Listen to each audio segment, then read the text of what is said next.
It's getting warm. Good morning, good afternoon, or good evening, wherever you may be. It's actually almost evening. It's late afternoon here. This is by Hook or by Needles. I am Sam. I have my Brioche one color knitting with my lifeline still in place. This is part 2 of Brioche knitting. I'm going to show you firstly how to cast off. Then I'm going to show you how we can use the lifeline to easily pick up stitches, because brioche is so difficult to fix if you make an error. And I would suggest adding a lifeline every 10 rows maybe, or 20 rows, you know, until you sort of feel a bit more confident. You know, add it.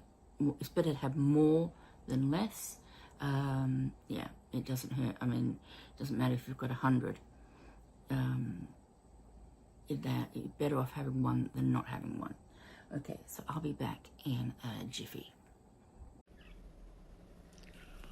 Hi, my name is Joey, and my mummy wants to know why you haven't subscribed yet. Come on, hit that button. Thank you. Bye. Okay, so here we are back again. First thing I'm going to do is show you how we cast off. If you have been knitting for a while, you will already know how to cast off. If you are still struggling with how to cast off, I think I've got a cast off video. I'll put it in the link below. I'm putting lots of links in the video below, in the comments box.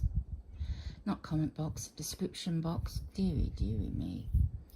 Okay, so casting off, we pretty much do a cast off as we would normally do any cast off. So you're knitting the first 2 stitches. We're going to count these 2 as 1 stitch like we would. I'm going to knit 2, and then we're just going to bring that first stitch over the second. Okay, so let's just do that again. If you like, you can do this as a purl and then bring it over, and then do this as a knit because it's a knit, and that will give it a cleaner sort of bind off.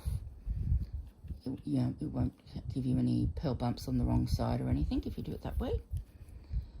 So it's just very much just like I say, any normal bind off. The only difference being is that you're treating this stitch with its yarn over as 1 stitch. Okay, and then you can see how clean that is. Okay, now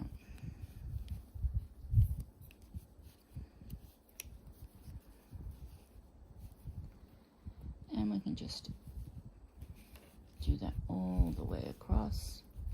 I'm not going to go all the way across though, because what I want to do is show you how we unravel or frog this, so that, whoops, forgot to, see, I got into the mode of slip one purlwise, which is what I was saying before. You get into this pattern, and then when you go to do something different, you suddenly go, oh, that's right, I'm doing something different. Yeah, okay. So easy just for the muscle memory to take over and do stuff, but there we go. So it's a nice clean bind off. Looks good on both sides, but that's not what we're going to do. What we're going to do is I'm going to take my needles out. Now, remember how I said it's very difficult to fix brioche errors. I'm going to show you why it's so difficult. So first I'm just going to undo the... Now, can you see? Now when it's like that, it would be a lot easier to perhaps pick up and do, because it would just be a matter of knowing that this is a 2-stitch, this is a 2-stitch with a, with a yarn over, and this is a single stitch. But if you have an error down here and you want to frog back that far, you're going to go all the way down and you're going to just frog. And after a while, you're going to go, oh, I don't know, oops, sorry, try and get it in focus for you. It gets a little bit more confusing.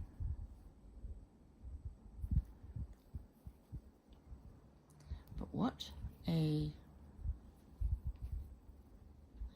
lifeline does is you can just go unravel, unravel, unravel, and it will stop when you get to the yellow, and it won't let you can pull and pull and pull and pull, and it will not let you unravel any further. Now, the way to use a lifeline correctly is to follow the wool, your spare yarn, in the same way that when you inserted your lifeline, you sort of pretty much stuck as close to the needle as possible. We're going to do the same, but in reverse. We're going to use our needle to stick as closely as possible to the yellow waste yarn. So we're going to follow it under that stitch, yep, and then under that stitch, and we're only picking up the stitches that the yellow yarn is under, and we're going to do it in the order that they are.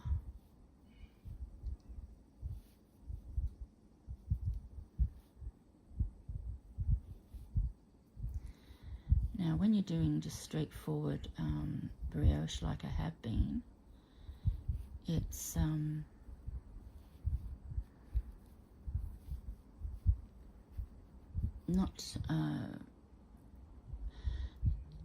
not, and you've got the muscle memory going, it's not often that you will make a mistake, unless you've been doing normal knitting, and then you come back to this and you suddenly, you've got the muscle memory of knit one, purl one, knit one, purl one or something, that you suddenly go, oh darn, I've just done a whole row of knit one, purl one when I meant to be doing brioche. So yeah, in that sense, if you're just doing brioche, you're going to find it that you get into that rhythm, and it will be, you're less likely to make a mistake. Mistakes, I find, normally happen, at least they do for me, when I'm starting to do increases and decreases for a brioche pattern design. That's sort of where, it's very easy to lose your way and make mistakes. But as you can see, I'm just picking up each stitch individually and putting them back onto my needle. Oops, and there's 2 there.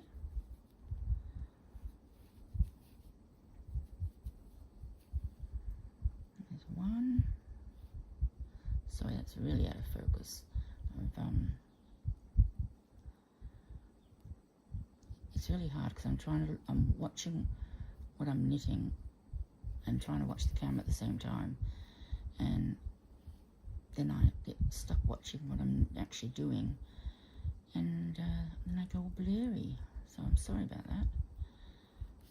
But you can see. Now, when you do this, it is very possible that, like when you frog a normal garter stitch or stockinette stitch or pearl ribbing stitch or something, it is possible that you're going to twist some of the stitches, and that may make it look odd when you start knitting again. Right, so I've got all my stitches back on, so time to cut my waste yarn, pull my waste yarn all the way through, and now I've just got my stitches back on the needle, and hopefully they won't be too twisted and whatnot, but let's do a row and make sure. So slip one purlwise, yarn in front. Nope, that looks good. That's knit. Yep, our pearl looks good, and our knit looks okay.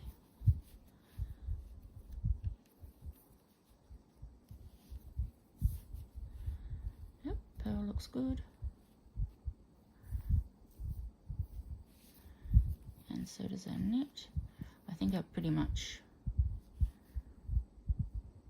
picked them up correctly by the looks of things. I haven't twisted anything.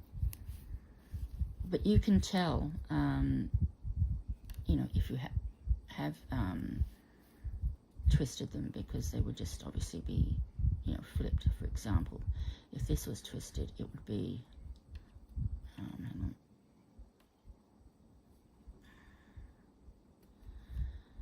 It might be like that, and then you know that it's not really right, because you sort of come around there and it would just twist the whole stitch, so you would have to correct it and put it back on the correct way around. So it's just a matter of taking your time, making sure that you've got all the stitches as well. Making sure that you have still got your slip one purlwise and your bark, because you don't want to have accidentally dropped any when you were picking up the stitches. And you just keep going. Take your time, not a race. You don't want to make another mistake. I mean, if you've frogged back because you've made a mistake, you don't want to make yet another mistake. So take your time with it. It's not going anywhere. And then we are back on the last two, and I think I've split the yarn on that last one. Okay, and I think, yeah, no, that one's okay. Knit two together, and there we go. I have saved myself some work if I made a mistake. I don't have to go all the way back to the beginning. Used to be, before I discovered lifelines, that any time I made a mistake with brioche, and I could literally be hundreds of rows in, and if I made an error, I would have to, and it was too far down, I would have to pull my hair out and unravel the whole lot. Because the only alternative, if you don't know how to fix the errors, is what we call tinking. And tinking is the word knit backwards, or tink is the word knit backwards, because you're knitting backwards, and that's why they call it tink. And the way to tink brioche is, once again, you just basically, you do it the same way you would do normal tinking. You go through, you put the needle back into where it was, and then you go, okay, that one's a slip, and you bring the yarn forward, and you have to go, and this is called tinking. It's very slow, it's very laborious, and if you've got an error 10, 20 rows down here, you are not tinking like this for 10 or 20 rows. This is why it's very, very important that if you are new or even experienced with brioche, unless you can actually fix a brioche error or repick up stitches from an unraveled brioche fabric, which I cannot do, and if you can, yay, I congratulate you, because it's not an easy I mean, suppose it's like anything. It would probably be very easy once you know what you're doing. But that being said, it's learning what to do. And when you've just made a mistake on a huge, say, brioche blanket or brioche shawl or whatever the case may be, the last thing you're thinking of is, okay, now's a good time to learn how to pick up or make, brioche errors, or how to fix them, because you're just not in the mood. You've just found out perhaps you've made a huge error, and yeah, it's not the right time to learn. Well, at least I don't find it's the right time to learn how to fix a brioche error. I've tried watching some videos, and I do, because there are videos on how to fix brioche errors, and some of them I go, oh, okay, that makes sense, and others I go, nope, got no idea what you just did.